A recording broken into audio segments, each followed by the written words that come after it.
I saw the charred body in the burning car, and I realized that was me, Austin, Texas, a sun-drenched city where I used to feel secure in the rush of my routine.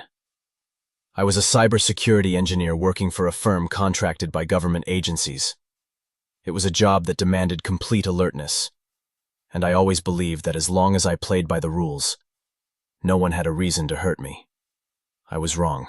My name is John Myler, 38 years old, a practical man. I never believed in drama, until I watched my own death broadcasted live on the news. My wife Sophie was everything to me. I thought if I could keep her safe, life would play out peacefully. But that night changed everything. At 10 p.m., I received a message. A technician from my team claimed there was a major leak in the company's internal system, and that I needed to review a suspicious log personally. The number looked internal. I didn't think twice. I grabbed my coat, locked the door, and got in my car. Just as I fastened my seatbelt, I heard a soft click, barely noticeable. In a sudden instinct, I opened the door and rolled out. 3 seconds later, the car exploded into a fireball. I rolled onto a patch of dirt by the roadside, blood trickling down my forehead. The air reeked of smoke and scorched metal. I saw headlights approaching in the distance, and I knew I couldn't let anyone see I was still alive. I crawled into an abandoned warehouse nearby, hidden in shadow. Hours later, I accessed the internet using a burner phone. The news was everywhere. Cybersecurity engineer John Myler dies in car explosion. Terrorist attack? Sabotage? Victim had assisted FBI in past cyber cases. A part of me wanted to scream that I was alive, but another part, the smarter part, knew better. Someone had planned this, and if I resurfaced, they would make sure I died for real. I returned to the scene past midnight. From a distance, I saw police retrieving a charred body from the car. My stomach turned. They had swapped me out. Some innocent person had died in my place, and the puppet master behind all this wanted it to look like a clean accident, so that John Myler would vanish without suspicion.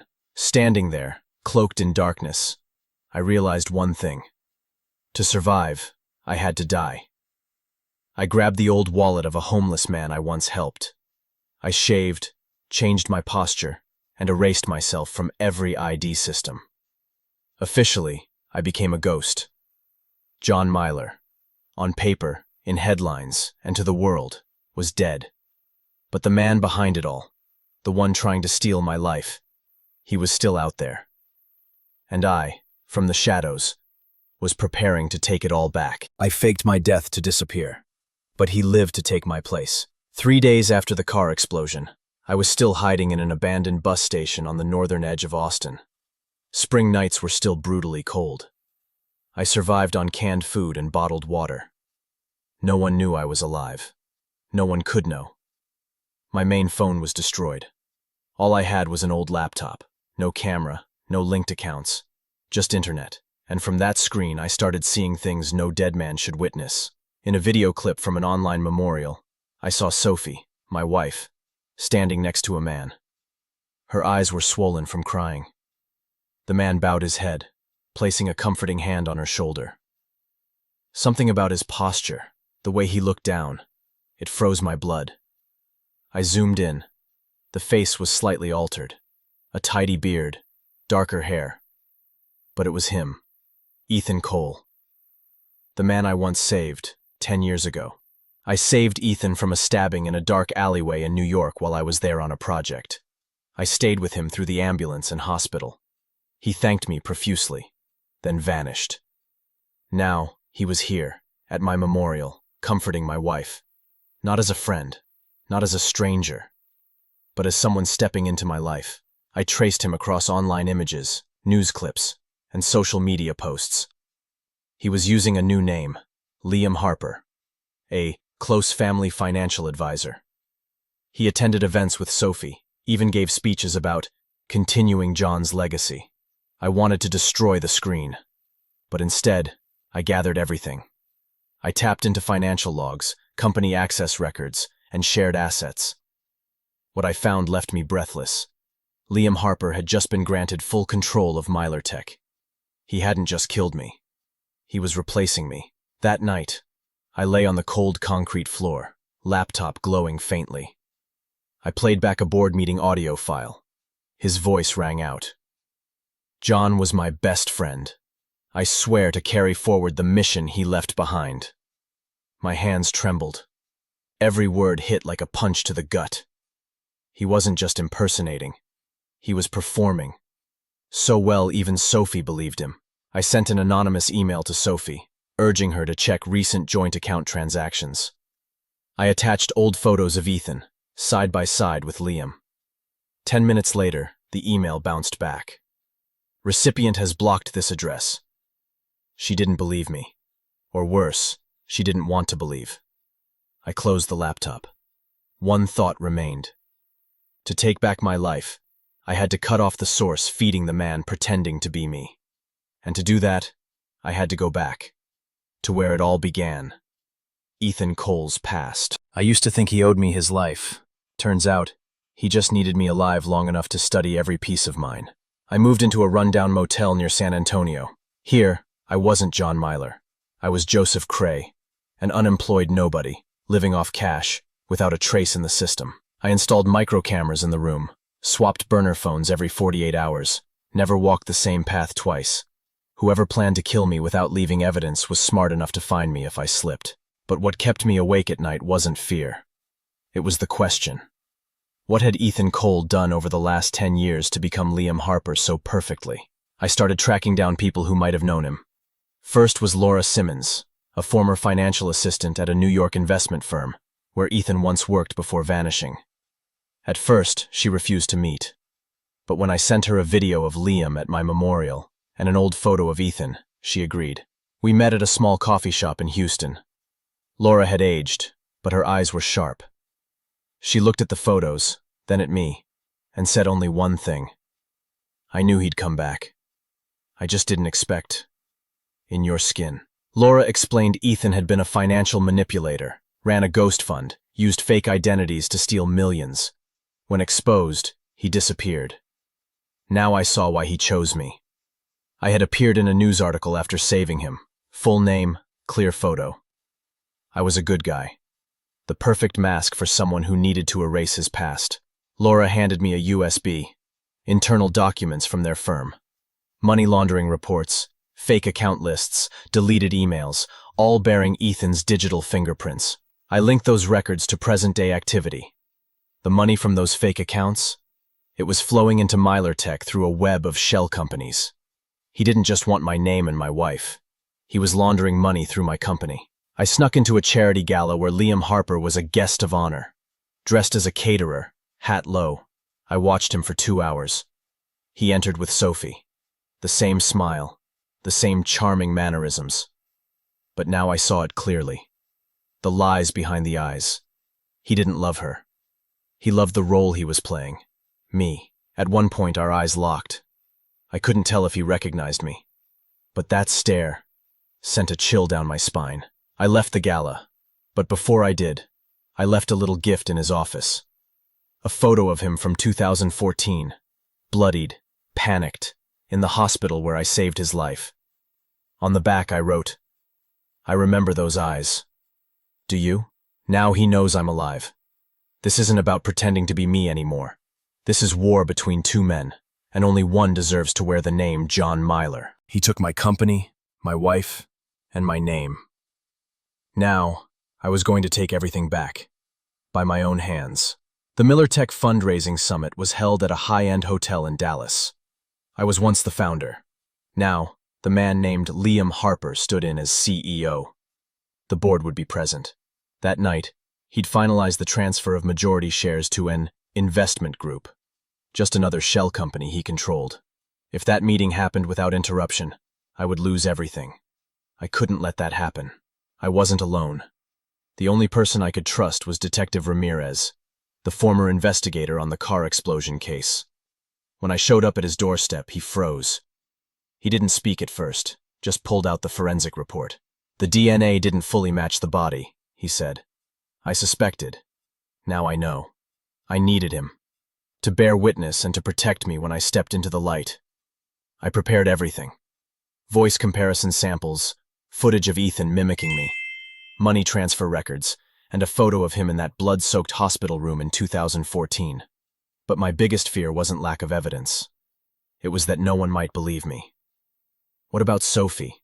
What about the board? I was returning as a ghost, and ghosts aren't always welcome. The meeting began. He stood at the podium, calm and polished. He spoke of digital futures, expansion, and the legacy of the great John Miller. I stood behind the curtains, gripping the USB like a weapon. This wasn't just about identity. It was a final war between the real man and the shadow that stole him. I walked on stage. Silence. Faces froze. Some gasped. Some stepped back. He went pale for a second. Then he smiled. "Ladies and gentlemen," he said, "this is a sick joke. This man is impersonating me, exploiting a tragedy." I stared into his eyes. If I'm an imposter, why doesn't the DNA match the body from the explosion? Ramirez stepped forward, holding the forensic file. No one could speak. I turned on the projector. Clips of him practicing my voice. Emails signed John sent to Swiss banks. Laundered funds. Finally, the image of him bleeding on a hospital bed. 10 years ago. I looked out and said, I once saved him. And he repaid me by killing me. And becoming me. Security moved in. Ramirez nodded. He was cuffed on stage. His last look wasn't fake anymore. It was pure hate. I stepped down, reclaiming my company, reclaiming my name. But when I looked towards Sophie, standing in the corner, unmoving, silent, I knew, some things, I might never get back. I returned from the dead. But the one thing I couldn't reclaim was her heart.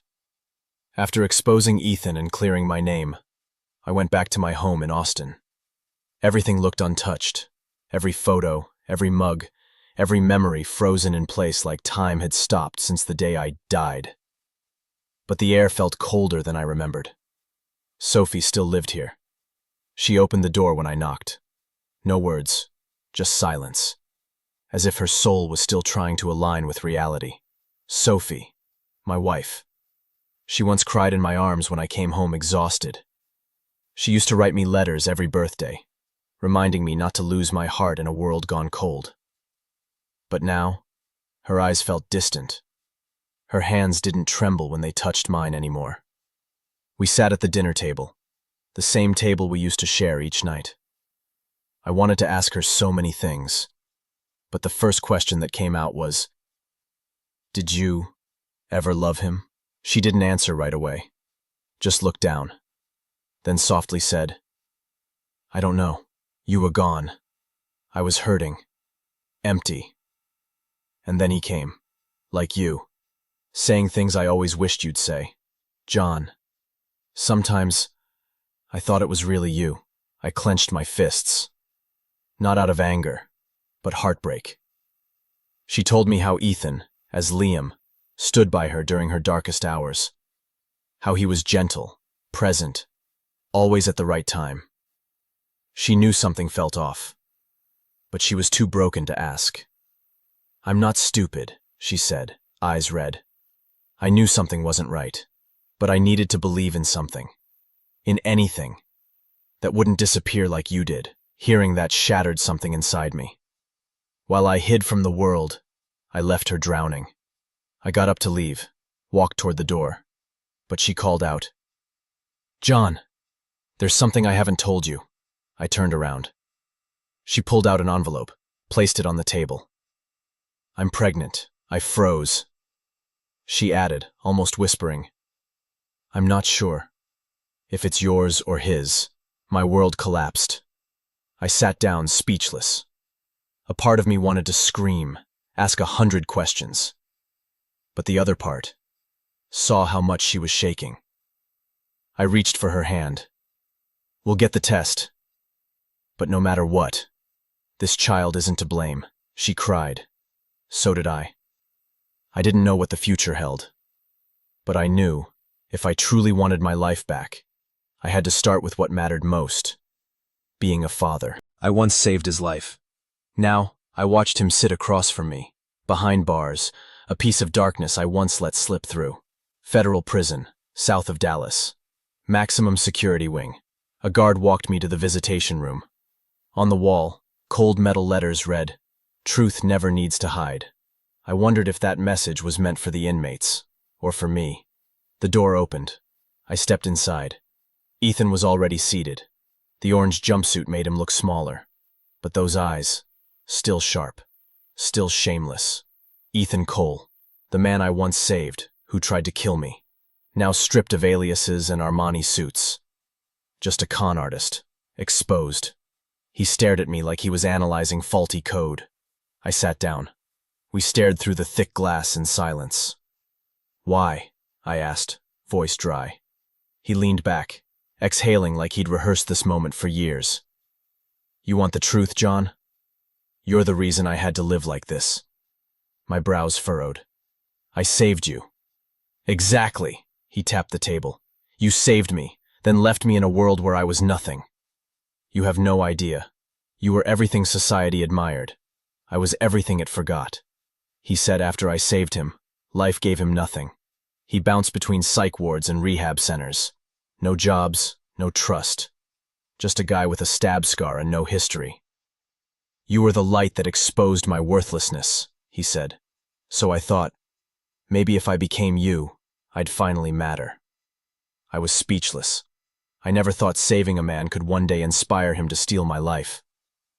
"I was going to kill you," he said. "But when I saw you sleeping in that car, I couldn't. I gave you a clean death. No blood, no pain. My fists clenched. And then you lived as me?" "No," he leaned in. "I lived better. Do you know Sophie once told me she'd never felt truly heard until she met me?" It felt like a knife plunged into my chest. I stood up. I hadn't come here for closure. I came to remind myself. I owed him nothing. I placed a copy of the paternity test on the table. If the child is mine, I'll raise them. If it's yours, I still will, because they are not you. He looked at the paper, then at me. For the first time, his eyes softened. I walked out, didn't look back. The steel door closed behind me. A piece of the past was buried. And ahead of me, for the first time in a long while, was a future without him in it. I wasn't just the man who saved Ethan. I was the one who let him walk free, because of my silence. I returned to Austin on a gray, bitter day. Everything that once felt like home now seemed fractured, and I was just living among the broken pieces. But something still wasn't right. In Ethan's final glance, I saw something hidden, and deep down I knew. I was hiding something too. 10 years ago, after I saved Ethan from a stabbing in a New York alley, I gave a witness statement to the police. A woman had died that same night, not by Ethan's hand, but he was the last person seen nearby. I remembered seeing something, but when I spoke to the police, I trimmed the truth, because he was the man I had just saved, because I wanted to believe he was innocent, because I thought, no need to blow things out of proportion, a small omission, a careless act, maybe even a sin. I returned to the old NYPD precinct, searching for the case file. The officer on duty back then, now retired, recognized me instantly. "You were the guy who said he was just passing by. We suspected more, but you insisted. We couldn't press harder." My stomach turned. I remembered that night. Ethan's eyes, blood on his hands. I saw it. But I stayed quiet. I hadn't just saved him. I let him escape. I reached out to an old friend in surveillance, requesting archived security footage. Everyone assumed it was gone, but one dusty backup remained. The footage showed Ethan walking out of the alley, his hands trembling, blood on his shirt. I, John Myler, appeared moments later. I saw him, and then I turned away. Through my silence, I had empowered someone who should have been stopped long ago. I took that footage home, watched it over and over through the night. There I was, walking past Ethan. My own eyes, calm, detached, saying, "It's fine, I didn't see anything." I realized something horrifying. I chose comfort over conscience. I'd always prided myself on being a good man. But maybe what I really saved that night was my peace of mind, and that choice, 10 years later, nearly killed me. I sent the video to my lawyer, along with a revised statement. I asked to submit it, not to reopen Ethan's case, but to finally do what was right. I also posted a lengthy entry on my old tech company blog. Title: The Man I Saved and the Mistake I Buried. In it, I wrote, "Being a good person is never enough. What matters is having the courage to face the harm we caused." The post spread fast. Some called me brave. Some called me a hypocrite. I didn't care. I only knew one thing. If I wanted to welcome the child about to be born with a clean heart, I had to remove every mask, including my own. I lost my name, my life, nearly my heartbeat, but then a child was born, giving me the chance to begin again, under the name I once lost. John Myler. St. David's North Hospital, Austin, Texas. Sophie went into labor at 2 a.m. I drove her to the hospital. No cameras, no reporters, no headlines. Just the two of us, and a child about to enter a world untouched by lies, revenge, or darkness. I stood by Sophie, holding her hand, listening to each sharp breath. In a world full of things I'd lost, this moment was undeniably real. Sophie, thinner but calm. She was no longer the woman in my memory, but a mother walking into the unknown, uncertain of who fathered her child. And I, John Myler, once declared dead by the world, now feared I wasn't good enough to be called Dad. The baby arrived at 4:12 a.m. A boy, strong, crying loudly. The nurse placed him in my arms. I looked down at that tiny face, and my heart clenched. Not because he looked like me or Ethan, but because I didn't know how much of the world's mistakes he'd have to carry. I whispered, "You don't need to know who made you. You only need to know who will always be here for you." 3 days later, the DNA results arrived. I read the email in my car, parked outside the hospital. My chest pounded. Result: 99.98%. I was the biological father. I didn't cry. I just leaned on the steering wheel and laughed. A quiet, grateful, redemptive kind of laugh. I walked back in. Sophie saw me, didn't ask. I nodded. She embraced me, for the first time since everything. 1 month later, we registered the birth certificate. The clerk asked, "What's the baby's name?" I looked at Sophie. She nodded. I wrote, "Evan Myler." Evan, borrowed from even. A name symbolizing balance, justice, and second chances. A name with no ghosts behind it, only light ahead. I transferred my company shares to an independent board, declined every interview, deleted all social media. I moved to a quiet suburb, wrote, "Raised Evan." Nothing left to prove, everything to protect. That night, I put Evan to sleep. Only soft music and steady breathing filled the room. I whispered, "I used to think life was what others stole from you. But you showed me. It really begins with what you choose to keep." I kissed his forehead. I was no longer the man who had been killed. I was John Miller, and I had been reborn.